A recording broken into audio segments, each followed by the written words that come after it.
Ndị be anyị ekene m unu. Igbo mụrụ nze mụọ ọzọ. Ekenekwa m unu ma kene ihe na-emere unu ihe. Anyị ka nọkwa n'akwụkwọ a bụ ihe onye metere. Cheta na ebe anyị kwụsịrị bụ ebe Okechi kwuru na ọha hụrụ bụ ezigbo enyi ya. Ya fọdụzie ya onweghị iji aka ya wee gbuo ya. O kwuru na onweghị mgbe ọha hụrụ bịara ahịa ọ naghị enye ya anwụrụ na nkịtị.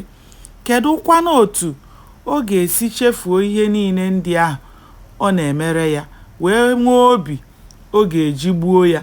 Tụfiakwa, Chineke ekwekwara ihe ọjọọ. Ọ bụ ugbu a ka m ji ntị m anụ na ndị ụmụnka na-achọ ọha hụrụ achọ. Ihe agaghịkwa adịrị onye ọbụla gburu ọha hụrụ mma. Nke a bụ olu okwu Okechi. Ozugbo ha abụọ kwuchara okwu, Eze Ụzọmezie wee nye iwu na ọ dịghị onye ọbụla gaala, na a ga-akpụrụ ha gaa n'obi ya ka a nọrọ ebe ahụ taa ha ahụhụ wee mara ma eziokwu ọ ga-esi ha n'ọnụ pụta.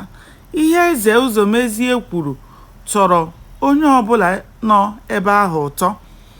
Ha kpụrụ Nwaọhịa na Okechi gawa na nke ya.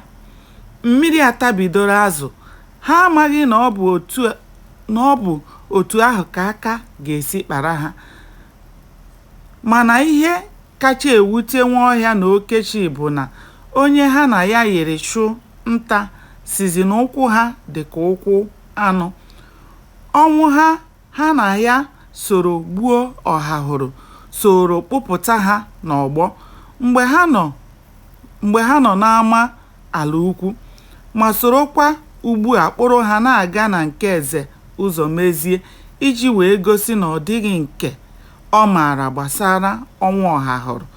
Ọ dịghị otu ha ga-esi kpọọ ya aha na o so ha bụ ọha hụrụ, maka na ha mee otu ahụ ọ bụrụ na ha alapụtala onwe ha. Ka akpụ ha aga na nke Eze Ụzọmezie, ndị mmadụ na-ekwu na ọ bụrụgodị na ọ dịghị onye ọbụla enwetara gburu ọha hụrụ na aka Nwaọhịa ga-adịrịrị na ya, n'ihi na ọ bụghị ahụcha ukwu ji a na-asụ mbazụ n'ala. Maka Igbo kwuru okwu sị na ọ bụrụ na a ga-egbu anụ ndị mere arụ, a ga-eburugodi ụzọ gbuo nwamkpi. Gbanịa na-esonyere m ka anyị chọpụta ihe mere n'ime akwụkwọ a bụ ihe onye metere. Aka m bụkwa nwanne unu nwaanyị Oriakụ Uju Anyanwụ. Ndewo, ka o mesịa.